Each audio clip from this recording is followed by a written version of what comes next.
तर शोले चित्रपट सगळ्यांनी पाहिलेला आहे की नाही? तर शोले चित्रपटामध्ये वीरू आणि जय यांची मैत्री असते, तेव्हा वीरू अर्थात धर्मेंद्रजी यांना बांधलेला असते.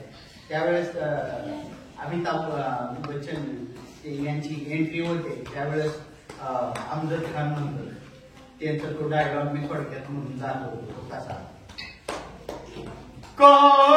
दूसरा क्या सोच कर आए थे कि सरदार खुश होगा, शाबाशी देगा क्यों? तर त्यावेळेस अमिताभ बच्चन यांची एंट्री होती आणि गोळी मार, अगर किसी ने हिलने की कोशिश की तो बोल के रख दूंगा। गबर सिंह, तुम अपने साथियों को कह दे कि अपने अपने आते रहते। धन्यवाद। Close the